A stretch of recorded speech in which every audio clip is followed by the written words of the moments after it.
Um, Welcome to today. This is an annual event timed around the centenary of the anniversary of the sinking of Titanic. Is anybody here for the first time? Okay, right. Okay. Well, welcome, particularly first timers. I'll just say a wee bit about what PRONI is. We're the National Archive for Northern Ireland. We were established by the Public Record Act 1923, and that gives us legislative authority for all public records. And public records are records created by government and by what we call arm's length bodies, such as the education boards, library boards, hospitals, schools. The legislation also enables us to take in private records, which is quite unique for a national archive. And what it means is that we have the whole ambit of Northern Ireland's, our Ulster's history. And it makes us a one-stop shop for archives in Northern Ireland. Last year we were 100 years old, so we're now 101. And we celebrated our centenary all last year. When we opened, we had no records. When we started off with 0 records. And now we've got over 3 million. The oldest document dates 1219, and that's a papal bull. You can see it here in the Abercorn records, in the Abercorn papers. But today we're marking another centenary, and that's William Pirrie, one of the 4 partners of Harland Wolff in its glory years. There's a similar picture to this at the back, and you've probably, a lot of you have seen this image. It's quite iconic. Wolff is on the left.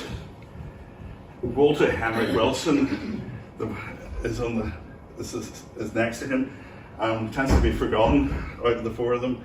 Pirrie's the 3rd guy sitting on the table, and Harland is right at the end. I should say that PRONI does not have a William Pirrie archive, but what we do have is a number of other collections which I've highlighted there, and they paint a considerable picture of William Pirrie's life. We did try and get material back in the 1960s, and I think we did, from the file suggest we approached a lot of the family, but I don't think there's much material about. So what we do have is material from other sources. And these include the Andrews papers, Harland Wolff, Dufferin papers, Belfast Harbour Commissioners, and then official records such as the Stationery Office, Belfast City Council, and INST. And the image you see is from the Royal Ulster Academy when Pirrie was president in 1897. So what do we know about Viscount Pirrie? Is born, as we heard, in Quebec. He joins Harland Wolff as a gentleman apprentice in 1862. In a little under 12 years, he becomes a partner. He marries Margaret Montgomery Carlyle, who herself was, I think, a force in nature, and has her own story to tell. By 1895, he was chairman. He then started getting involved in politics as Lord Mayor from 1960 to 98, and subsequently made Baron Pirrie and later Viscount Pirrie. He was Lord Lieutenant Belfast in 1911, and he was elected to the Senate, London Senate in 1921, and he dies tragically at sea on the 7th of June 1924 after touring South America for business purposes, and he dies just off Cuba with pneumonia. The PRONI holds the records of INST, and amongst these are the student school registers, and we can see Pirrie here. And it's quite interesting because it says William Pirrie of Liverpool, and I think that references to his uncle. Yeah, his uncle, he lives in Liverpool, and it's quite clear from the Andrews correspondence he's very close to his uncle. So I think he only spends 1 year at Inst. I don't know. Yeah, because he starts Harland Wolff at age 15. And I couldn't find anything before 1861. So I'm presuming he did just did 1861 to 62. He then goes He would to... have paid for his education. Ah, yes, got you. He then joins Harland Wolff as an apprentice. The uncle reappears again, and this time in PRONI's Andrews papers. This is a letter to his mother, asking her to inform his uncle of his engagement. He tells him that he trusts that they will fully accept her as a daughter. And then we get an account of Pirrie the romantic, good old romantic. He writes, "Had I not been fortunate enough in securing her love, I most certainly would never have been married. As you know my private opinion of most girls I met at parties in England. I'm sure you would never have felt happy to see yourself married to one I could not love." And he then goes on to really indulge in a bit of flattery when he tells when he bigs up both his sister and mother and says that Maggie is the only girl I ever met I can compare with my mother and sister. And he finishes, "I need not say more." So fast forward, and this is him getting married. This is the day he gets married. In fact, it's straight after the wedding. He writes to his uncle saying, "I feel bound to write a few lines to thank you on behalf of Maggie and myself for the very flattering and affectionate way you spoke of us both in your speech. We were both distressed at having to run away so quickly at the last that we had not time to say goodbye to you all. We start tomorrow morning for London and probably go on to Paris on Sunday. I remain, dear uncle, your affectionate nephew, William Pirrie." And as a shipbuilder that Pirrie is principally known, and this image is of the Olympic, which is arguably, I think, his greatest success. It's from a scrapbook in the Alexander Clark papers, and fittingly, the pamphlet describes the Olympic as an instrument of commerce, will represent the highest skill and perfection yet reached in naval architecture, and in the struggle for supremacy, it is confidently anticipated it will easily hold the place of honour and prove her title to the historic name that has been given her. PRONI has the records of Harland Wolff, and in those papers we have the original partnership deed between Wolff, Harland, Wilson and Pirrie, dated 1874. And you can see the signatures and the seal as well on screen. We also have the original dissolution deed of 1894, which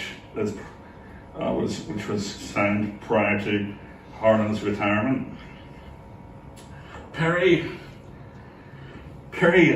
as do Wolff, Harland and Wilson, names a ship after himself. And this is the William Pirrie. Harland and Wolff got in there first, so this is actually the third of the four ships named after the four partners.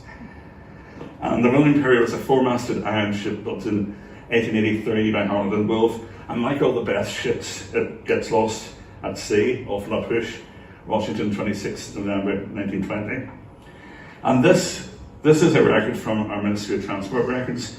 It's a series of shipping records and crew lists, and this one is one of 9 files for W.J. Pirrie, and it's the earliest, and it's to 1886. In Lord Dufferin's, moving on to the Dufferin papers, there are a number of letters to Pirrie and to his grandfather, I should say. Also with Captain William Pirrie, the rogue and scoundrel that we heard a bit earlier. But this is one of the letters to Pirrie. It's not to Pirrie. I've selected 2 from Isabella Todd. Isabella Todd, I'm sure a number of you have heard of. She was famous for establishing the Northern Ireland Women's Suffrage Society, and Belfast Women's Temperance Association. This is the first of two letters, and in this, on both are dated 1896, and she is petitioning Dufferin to use his influence to lobby for Pirrie to be appointed Privy Council of Ireland. And she follows it up with a second letter on the 30th of July. And I'll read this one. Dear Lord Dufferin, a suggestion has been made. Sorry, wrong letter. Sorry, I'll start that one again. And the second Lord letter, she says, certainly our Lord Mayor has given proof, because he's Lord Mayor at this point, of his courage and composure within the last few days. The terrible fire on the Queen's Island, I was told by an eyewitness he gave even more attention to do what was possible to save Mrs. Workman and Clark's property than Mrs. Harland Wolff's, because there was no member of the smaller firm present. There was actually a fire in the harbour last night, if anybody's interested, down on the ship that's on the cranes, and we saw about 6 or 7 fire engines. That is an aside. Isabella continues saying, he gave a very able address to the Institute of Engineers yesterday, and he and Mrs. Pirrie are carrying out all their hospitable plans. And that's a pun on the word hospital, because they're very involved. He's using hospitable 2 ways, because they are fundraising for the Royal Vic at the point. So he and Mrs. Pirrie are carrying out all their hospitable plans for the visitors, just if they had no anxiety of their own. However, all that does not constitute a political claim. In terms of politics, Pirrie is quite complicated. He starts off as a unionist, opposed to the first Home Rule of 1886, and actually threatens to move the yard to the Clyde if there's Home Rule. However, during his term of office as Lord Mayor, he makes a switch. He joins the Liberal Party and becomes a supporter of Home Rule. And along with Winston Churchill and John Redmond, he addresses a Home Rule rally at Belfast Celtic Football Stadium in 1912. And this is quite a contentious rally. It resulted in, I think, Pirrie getting thrown eggs at. Churchill himself was nearly knocked out of his car. Having been a Home Ruler, he then became disillusioned with the Home Rule cause and switches back to the rejoins the Ulster Unionist Party, and again becomes anti-Home Rule again. This is all probably pragmatism, we suspect, and I think he thought Home Rule was the direction, was inevitable, hence the dalliance with it. We're pretty confident he did a private deal with Jim Larkin. Right. A toe-to-toe. Okay. Which probably sent Larkin off to Dublin and then the lockout. And so you could argue that the 1916 Rising was moved to Dublin. Okay, we're pretty confident that he did that, that he had a set two with Larkin. Okay, that's something I certainly didn't know. As Lord Mayor, PRONI holds up the records of Belfast City Council, and this is one of the minute books. We've got a complete set. So we have the minutes of his 2 years as Lord Mayor, and this is an example of Pirrie signing the minutes in his capacity as Lord Mayor. You can see his signature. That's a very badly taken photograph. It was during this period in office that two momentous things happened in Belfast. In 1888, Queen Victoria grants Belfast the status of the city, and it's also during his term that they agreed to build the grand and magnificent City Hall building that we know now. And that was very much instigated under his watch. The other building is associated with his is the Lord Victoria Hospital, and both of the Pirries, particularly his wife, led on fundraising for its expansion. And in this letter of 7th July 1916 to Robert Lynn, the wife writes of her satisfaction of learning that a cheque of £2,117 and 16 shillings and 6 pence had been sent to the treasurer of the dear Royal Victoria Hospital. She writes, "I am sure the thanks of the citizens of Belfast are due largely to you and partly to my brother for having so quickly collected this sum and put the hospital out of debt." And then she moves on to mention her distress. She's distressed to hear the number of casualties in connection with the Ulster division. That's obviously a reference to the song. And that Belfast will surely weep with the parents who have given up their sons. Pirrie follows in the footsteps of his grandfather and is appointed a Harbour Commissioner. PRONI holds the records of the Harbour Commissioners, including its minute books. And as you can see, this minute of 1905 is a roll call of the great and the good. These are Belfast's, these are the people who built Belfast. You've got Robert Corrie, the timber merchant, Daniel Dixon, industrialist and politician, Robert Thompson, politician as well. Pirrie is elected to the first Northern Ireland Senate in 1921, and we have a full set of the proceedings of the Senate from 1921 up to 1972, and this is a record of the very first Senate meeting, and the very first piece of business was taken of the oath, and you can see, where is he? There he is, and that's the list of the members. Now I went through this with a foot comb, and I couldn't find any speech from Pirrie, so I'll need to get the next set. So hard work certainly paid off. So I thought I'd show you some photos of where they lived. The one on the left is Ormiston House in East Belfast, which has been renovated. There was a shell of a building. The one on the top right is probably the richest postcode in London, Belgrave Square. The house is called Downshire House, known as Downshire House, and is the Spanish Embassy now. And the bottom one, now that's a rebuilt house, but it's his estate in Surrey, which is 2,500 acres. So it's done okay. And we have an agreement of Pirrie acquiring Ormiston House from Harland Wolff in 1919, where he would live until his death in 1924. Now, we mentioned that Pirrie dies at sea following a business trip to South America while recovering from a bout with pneumonia.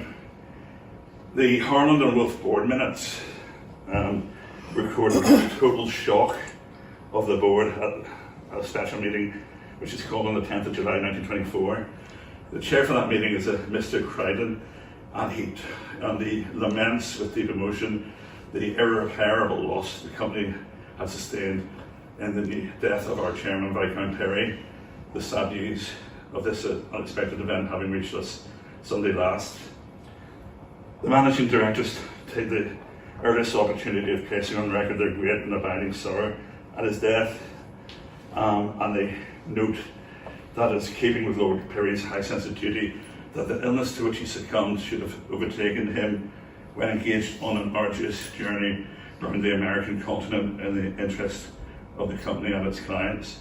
I should note that this entry goes on for about 5 or 6 pages. If you go back to 1912, the sinking of the Titanic is 3 pages. So this is clearly hit the board, even much harder than the sinking of the Titanic. PRONI is the probated will of Pirrie in our amongst our wills. This is a copy of the entry from our database, which is online on the PRONI website, and it reads: Pirrie, the Right Honourable William James Viscount of 24 Belgravia Square, Whitley Park, Surrey, Chairman of Harland Wolff, died 7th of June 1924 at sea. Probate 8th of April to Margaret Montgomery Viscount, Pirrie, widow, John Fitt, secretary, and widow Toll as chief accountant. And the effects are 175,841, which proves to be not enough to pay off his debts. In the Ministry of Finance papers, PRONI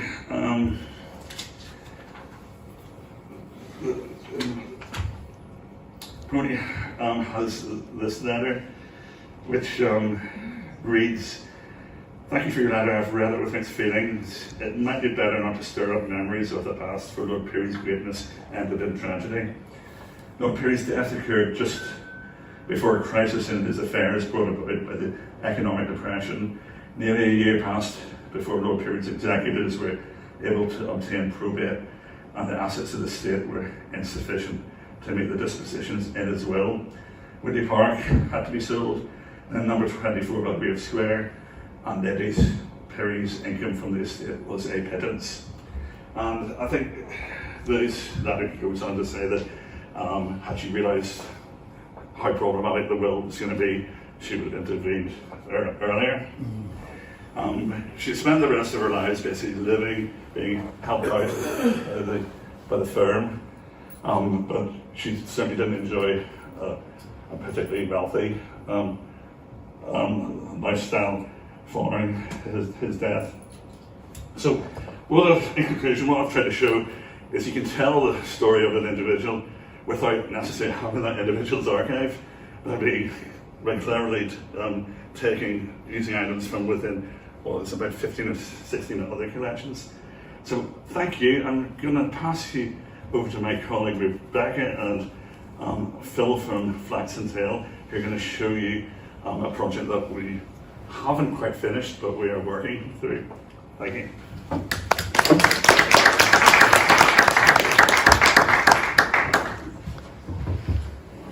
Thank you, Stephen, and bear with me, folks, while I hopefully get this video up and running for you. It's just a quick 2-minute video, and after we play this, you're more than welcome to move towards the back of the room and check out the document display that kind of goes in hand with what Stephen talked about for the last 20 odd minutes. But just a quick introduction. My name is Rebecca. I'm Stephen's colleague in public services, but myself and Stephen over the past 3 or 4 months have had the absolute pleasure of working with Phil Weir in Flax and Teal on a Belfast City Council Belfast Maritime Trust project. I'm not sure if any of you have heard of it before, but it's the Belfast Hub in Challenge Fund, and 6 different individuals or organisations were awarded project funding to develop innovative technological products or exhibitions or items. And in Bill's case and in PRONI's case, as we're a partner with them on this project, they have developed interactive 3D VR games using the PRONI records that we've selected for the project. And in this case, the video I'm going to show you, I'll let it run while I'm talking because there's no sound with it, but there's 6 of them. And this one that we actually got to user test the other day is the Arts and Culture Room. There's 6 overall: people and community, industry, shipbuilding. There's one specifically for Titanic itself, given that we're along the Maritime Mile. What else did I miss, Phil? People and community. This is arts and culture. Titanic, shipbuilding, industry, and there's one more actually. Sorry? Archives itself, actually, yes. Oh, yes. Thank you, Grace. But as you can see, we've selected some PRONI records. There's probably the guts of about, I think, 60 different types of records that were given to the guys at Flax and Teal to incorporate into these interactive rooms. And this is just a flavour of what was on show for us the other day in the Dock Cafe. But in the arts and culture case, we've selected some. This is Harry Medill's Maritime Heritage Collection. There's some LGBTQ records from the NIGRA archive, the Northern Ireland Gay Rights Association. This is a UTV clip of Queen's University rowing. There's also some Laganside Corporation records, and some local authority Belfast City Council ones as well, to name a few for you guys. But just to highlight that this is coming down the line, I'll let Phil actually talk through the technical side of it all for you guys, but we were delighted to represent PRONI's archives. Essentially, it was a good mix of records for us, and hopefully later this month you'll be able to use your phones along the Maritime Mile to scan QR codes, and these rooms will open and you'll be able to actually see this interactive room on your phone, and you'll be able to click in and out of some PDFs that show the records. I know for the Titanic one we have like the minutes selected, there's some good photographs as well, and the deeds of partnership and dissolution, like what Stephen had showed, are available. So yeah, I'm just going to hand over to Phil to talk for a couple of minutes, but hopefully you like the video that's showing. Phil, yeah? Thank you very much. No bothers. Thank you very much. Yeah, we've been really excited to work on this project, particularly the opportunity to cross over between the fantastic resources that are held by PRONI and the opportunity to highlight some of that along the Maritime Mile itself physically. So what we are doing over the next, Rebecca's over the next one, so thank you, is putting a series of plaques or posters along at different points where people can physically turn up. They could be walking past, and with a mobile phone they can scan a QR code and it will take them into one of 6 rooms. So at 6 different points we will have one of each of the rooms. Rebecca went through the list there, and within that, in particular relevance today, I guess, one around the Titanic and one around shipbuilding in general. And the idea is that hopefully it will help people navigate to some of the resources that they might not be aware of, potentially, if they're out walking the dog on a Sunday afternoon. And I think some of the examples of this, I think already given there, Rebecca, but I think on some of the other rooms, just to give an idea of what we've got, I think one's on the deck of a ship. We've got a street alley in Belfast with some videos and some pictures as well. And as I say, we've been very fortunate to get a mixture of types of materials so that people can go in on their mobile phones, and when they click on it, they can go and perhaps see direct set PDF, but also that we can link through from one place to another, so we can start a little bit of a voyage of discovery. And I think that's what we're really looking forward to. So hopefully, please keep an eye out for those, and we're very keen on feedback. We'll be holding, I think, there'll be some events over the next while where we can get some feedback on how that's been received, and any challenges you have, or any things you like about it, or things you'd like to see in the future. So thank you very much.